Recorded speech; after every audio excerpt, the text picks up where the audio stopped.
Honda CBR 600 RR. It had a little incident with the SUV. There's a lot of these bikes out here and they get dumped, and people sell them for cheap. But is it worth buying? If you think of buying something like this and you're not experienced with it, best thing to do is probably run away.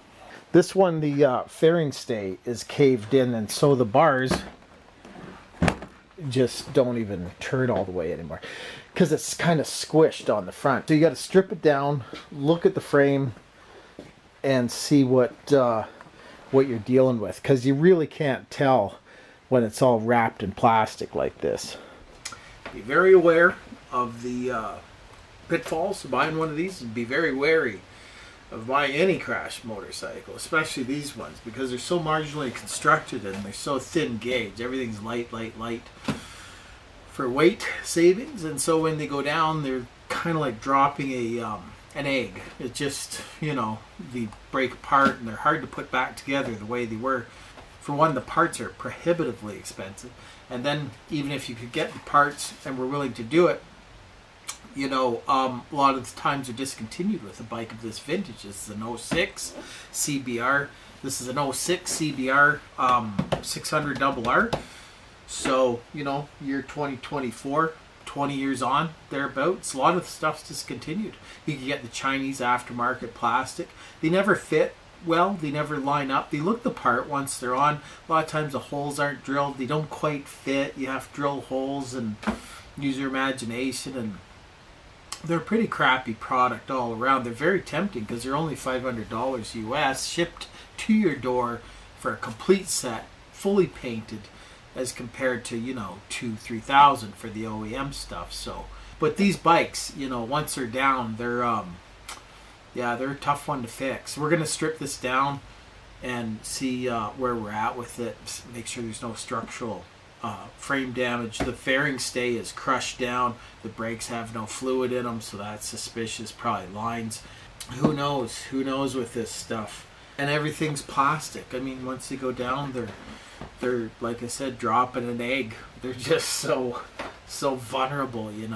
These bikes aren't good beginners bikes. They have touchy front brakes, and that's the case with this fellow. He choked and panicked on the front brake, and down he went. So, they don't make good beginner's bikes because there's not much feedback from them until you're doing about 180, 160, and everything's flexing then, and you start getting feedback. But as a learner, this feedback is what makes you intuitive of the situations and gauging what the bike's doing underneath you so you can react accordingly. And if you don't have that experience under your belt, and if you never learn that, like say on a little 225 or a 125 dirt bike or something, and it's squirming in the gravel, and then you kind of learn, what the bike does, how it behaves in certain situations. But when you never learn that because the bike's so rigid under 100 kilometers an hour for street use, when it does misbehave and you lose the back end or you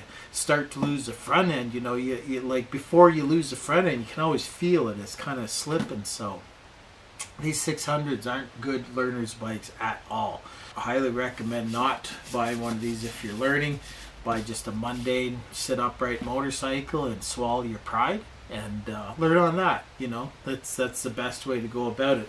But I'm just saying that there's a lot of these bikes out there that have been crashed, and if you're tempted to buy one, you're just way farther ahead buying something that hasn't been crashed. There's such a minefield.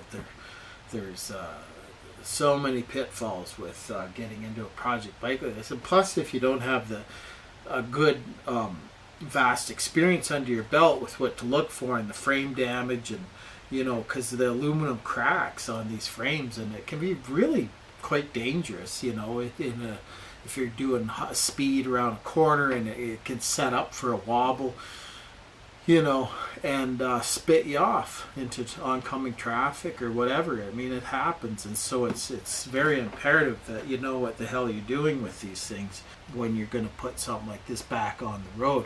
Tremendous amount of work. If you're doing it yourself and you got the experience and you got maybe a parts bike or something, then well, that's a different story. But you know. Anyways, just thought I'd throw that out there. We're gonna strip it down, see where we're at with putting this thing back on the road. The other thing people do is if they get a bike like this, they dump all the fairings and then they just put dirt bike handlebars on it, normal headlight, and it does look the part, you know. You gotta wrangle up the speedometer if you care to have a speedometer, and they're pretty cool that way, for sure. But again, that's not everyone's cup of tea. But I've done it, and they turned out quite well, actually. You know, you end up with a nice handling motorcycle, sit upright, ergonomics, put a little windshield on there, and it's quite cool. The best thing to do is, if you're not sure, take it into a mechanic, have a mechanic look at it. But then if you're taking it into a mechanic, and, you know, maybe you don't know, you should maybe avoid it like the plague anyway. But if you're going to get into something like this, be aware that there's so much unseen damage underneath. If you're not sure and you have to resort to YouTube to kind of get an idea of what all is involved, well, that's a good first step. And just buy something that isn't crashed. Spend a little more money, because in the long run it's way cheaper. It's way cheaper just to buy something that's loved, has service records, has some owner history, and hasn't been crashed. It's just not worth it, unless you're handy, very handy, or you got a parts bike, or you got a line on another bike. You're gonna build one out of the two, then it's okay, you know.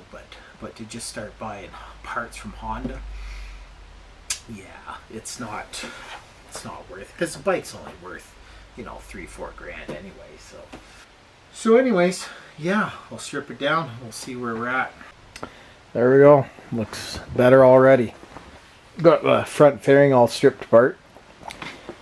Little box of potentially salvageable parts for sure. Gauge, headlight. Actually, the headlight came out pretty good. You see where the brake fluid leaked out. It's all ground down. The hoses look good. Looks like this fork seal's leaking, but it's been leaking for quite some time, so that's not a result of it. Front end's straight. A few little scratches on the fender. No cracks in the frame or anything. We got a little road rash back here. You got to be careful there's no road rash on the ends of the swing arm, because it'll actually bend the swing arm. If it bends the swing arm, it'll cant the bike to one side, just as though the front end was bent. So that's just as important. Any little signs of road rash you got to take into account and think about what ramifications that'll have on everything. Just like the grinding down to the master cylinder, and we got to strip the tail off because there's road rash there that's attached to the subframe. We want to make sure that the subframe is fine. So all the tank cover has to come off, tail, everything. Strip it right back.